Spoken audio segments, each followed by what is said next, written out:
Hello friends, எல்லாருக்கும் வணக்கம். இன்னைக்கு வந்து வெஜிடபிள் குருமா எப்படி செய்யறதுன்னு சொல்லி பார்க்கலாம். குக்கர்லயே செய்ய போறேன். குக்கர் எடுத்துர்க்கேன். இதுல எண்ணெய் ஊத்திக்கலாம். எண்ணெய் காஞ்சதும் ஒரு சின்ன பட்டை, 2 லவங்கம், ஒரு ஏலக்காய் போட்டுக்கலாம். அதுக்கு அப்புறம் பொடியா நறுக்கி வச்சிருக்க வெங்காயம், கொஞ்சம் கறிவேப்பிலை தழை. இது வந்து வெங்காயம் வந்து கோல்டன் ப்ரௌன் ஆகிற அளவுக்கு நல்லா வதக்கி எடுத்துக்கலாம். வெங்காயம் கலர் மாறினதும் இஞ்சி பூண்டு பேஸ்ட் கொஞ்சமா, இஞ்சி பூண்டு பேஸ்ட் பச்சை வாடை போற வரைக்கும் வதக்கிக்கலாம். இஞ்சி பூண்டு வந்து வதங்கினதும் நறுக்கி வச்சிருந்து இந்த காய்கள்லாம் போட்டுக்கலாம். இஞ்சி பூண்டு வந்து ரொம்ப தீஞ்சிடக்கூடாது.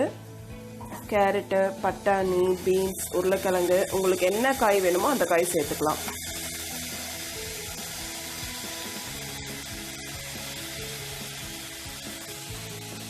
காய்களை வேகிறதுக்கான தண்ணி சேர்த்துக்கலாம். காய்களுக்கு தேவையான அளவு உப்பு சேர்த்துக்கலாம். இது எல்லாத்தையும் நல்லா கலந்து விட்டுட்டு மூடி போட்டு ஹை ஃப்ளேம்ல 2 விசில் மட்டும் விட்டுக்கலாம். இல்லைன்னா காயெல்லாம் வந்து ரொம்ப குழஞ்சு போயிடும். இப்போ இது வந்து வேகிற சமயத்துல இதுக்கு தேவையான மசாலாவை நம்ம வந்து அரைச்சி எடுத்துக்கலாம். இதுக்கு 1/2 கப் தேங்காய் எடுத்திருக்கேன்.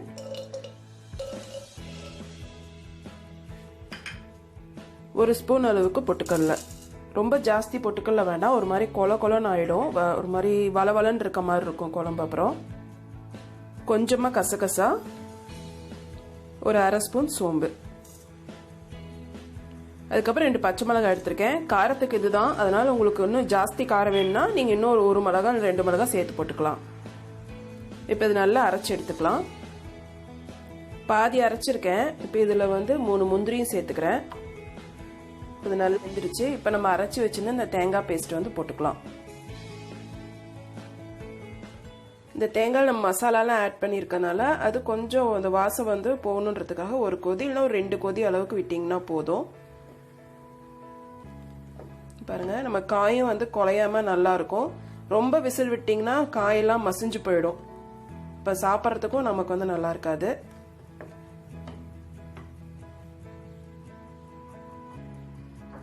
ரெண்டு கொதி நல்லா வந்துருச்சு.